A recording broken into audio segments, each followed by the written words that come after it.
माझा वार बघते. आता माझा एकच घाव कसा बसतो ना ते बघा. ॲडव्होकेट कारखानीस काय म्हणाला होता तुम्ही? ही तुमची 100वी केस आहे. 99 केसेस जिंकलायत तुम्ही, एकही हारला नाही. पण आता तुम्ही ही तुमची 100वी केस हरण्यासाठी तयार राहा, तयार राहा.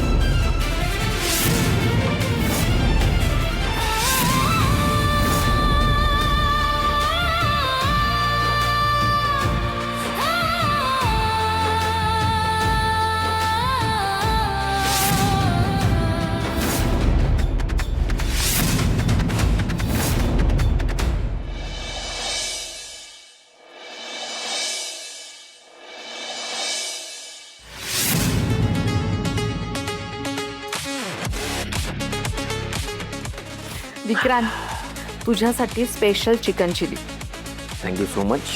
पण उर्मिला, तू हेच जर का करत बसलीस तर तू पिणार कधी? प्लीज. हो हो, घेते.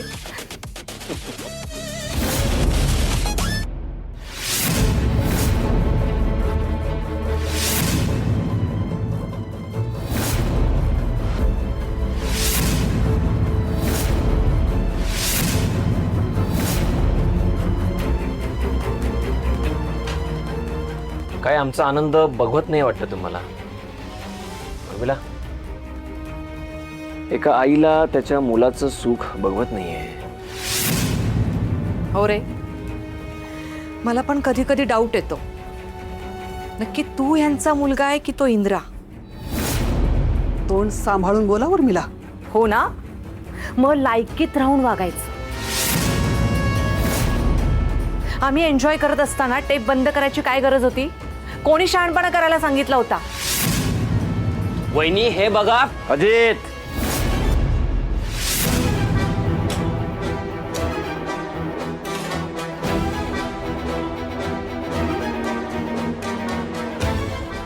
त्या दोघांची वकिली करायला जर का तुम्ही आला असा ना तर आत्ताच्या आत्ता निघा. जे माझं आहे, माझ्या हक्काचं आहे ना, ते मिळवण्यासाठी मी एक वकील नेमलाय. काही दिवसात, काही तासात ना ते सगळं माझ्या हक्काचं आहे ना हे तो प्रूव्ह करेल. मग तो इंद्रा आणि आबा यांचं नाव इथे राहणार नाही. बिकेरा लागतील दोघं. काय झालं विक्रांत? बाद झालं. तुझा अहंकार तुझ्यापेक्षा मोठा होऊ देऊ नकोस. नाही तर हाच अहंकार एक दिवशी तुला मान खाली घालायला लावेल. जरा पाय जमिनीवर ठेव, नाही तर नियती तुला एक दिवशी असं जमिनीवर आपटेल ना की तुझं तुला सुद्धा कळणार नाही तुझी अधोगती कधी आणि कशी झाली ते. झालं? स्वतःच्याच मुलाला शाप देऊन झाले? आई, तुला भविष्य दिसतं का?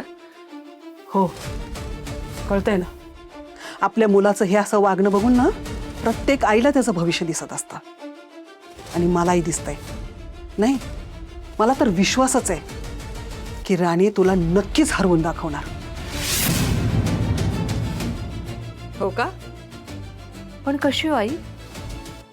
कशी हरवणार? अगदी तसंच, जसं तिच्या घरावर आणि तिच्या माणसावर आलेलं प्रत्येक संकट तिने परतवून लावलं ना तसंच. आणि तुम्ही दोघांनी ज्या ज्या वेळेला तिच्या वाटेमध्ये काटे पेरले ना त्या वेळेला ती आणखी कणखर झाली आहे. कित्येक वेळा तिने इंद्राला मरणाच्या दारातून परत आणले. ती तिच्या घरासाठी आणि तिच्या माणसांसाठी ढाल बनून कायम उभी राहिलेली आणि यापुढे उभी राहणार आहे. आणि हो, तुमच्या दोघांना याआधी जशी तिने मात दिली आहे ना तशी आता सुद्धा ती तुमच्या दोघांना हरवणार आहे. एवढं लक्षात ठेवायचं.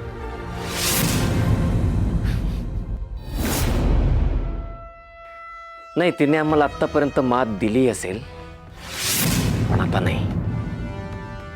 तिचे दिवस भरलेत. तिची ना जायची वेळ जवळ आली आहे. कारखानीसारखा ॲडव्होकेट असताना ना ही केस जिंकूच शकत नाही. इम्पॉसिबल आहे.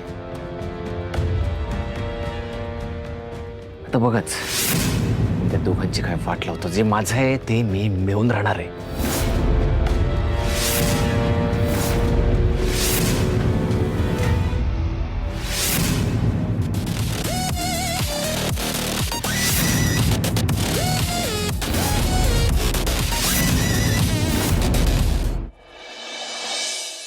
तुला किती वेळा समजावून सांगायचं इंद्रा, रागावरती नियंत्रण ठेव. तू त्यांच्या वकिलाची कॉलर धरलीस. इंद्रा, यावेळी तुझं खरंच चुकलंय हं. सर, तुम्हाला माहिती होतं ना कोर्टात हे सगळं होणार. ते आपला अपमान करायला बघणार, पण आपण संयम ठेवायचा. आता काय करून बसलात बरं तुम्ही? हो ठीक आहे, म्हणतोय मी सॉरी, चुकलं माझं. पण तो कारखानीस काही बोलत होता आबांबद्दल, नाही पटलं मला, झालो मी रिॲक्ट. अहो सर, हेच तर चुकलं ना तुमचं. रिॲक्ट नको व्हायला पाहिजे होतं. आता ह्या गोष्टीचं भांडवल करून ते आपल्या विरोधात वापरते. आपण त्यांची एक खोटी बाजू समोर आणून केस बऱ्यापैकी आपल्या बाजूने फिरवली होती. आता सगळंच अवघडून बसणार आहे. ठीक आहे, मान्य करतो मी, चुकलं माझं, आय एम सॉरी. पण तू प्लीज असं नको बोलूस की आता काही होऊ शकत नाही. मला तुझ्यावर पूर्ण विश्वास आहे. तू अजून सुद्धा ही केस जिंकू शकतेस राणी. तूच मला सांग, आबांबद्दल तो कारखानीस जे काही बोलत होता ते तुला तरी पटलं का ग? नाही पटलं सर. पण अहो ते चुकीचं बोलतात हे आपण कोर्टाला सांगितलं असतं, सिद्ध केलं असतं. तो वकील मुद्दाम हे सगळं करत होता. हे कसं बरं कळालं नाही तुम्हाला? कोर्टात हे असे डावपेच खेळत असतात. विटनेस बॉक्समध्ये उभं केल्यानंतर ते आपल्याला उलटसुलट प्रश्न विचारून शब्दांमध्ये अडकवतात. आपण अशा वेळी शांतपणे या सगळ्याला सामोरं जायचं असतं असं समजावलं होतं ना मी तुम्हाला. त्यावेळी तुम्ही शांत राहणं अपेक्षित होतं.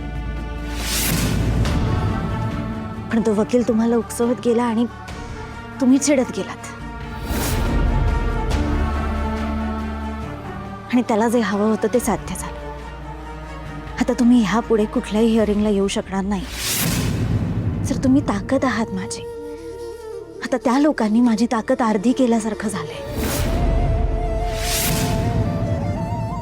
आणि मी म्हणतोय सॉरी, चुकलं माझं, मान्य आहे मला. तू सांगितलं होतंस, मी पेशन्स ठेवायला हवे होते, सगळं मान्य आहे मला. पण तू प्लीज असं काही बोलू नकोस की तुझी ताकद कमी झाली. हे बघ, ह्या सगळ्यासाठी आपण खूप मेहनत केली. मला माहिती आहे तू अजूनही केस जिंकू शकतेस. आणि हे बघ, जे काही झालंय ना ते सगळं विसरून जा. त्याच्यावर लक्ष नको देऊस. तू या केसवर फोकस कर प्लीज. मी माझ्या परीने पूर्ण प्रयत्न करणार आहे. मी अशी एवढ्या लवकर हार मानणार नाही. नाही, पण आता हार मानावी लागेल असंच दिसतंय. सगळीच गडबड होते. इंद्रानी सुद्धा ना घोळ घालून ठेवलाय.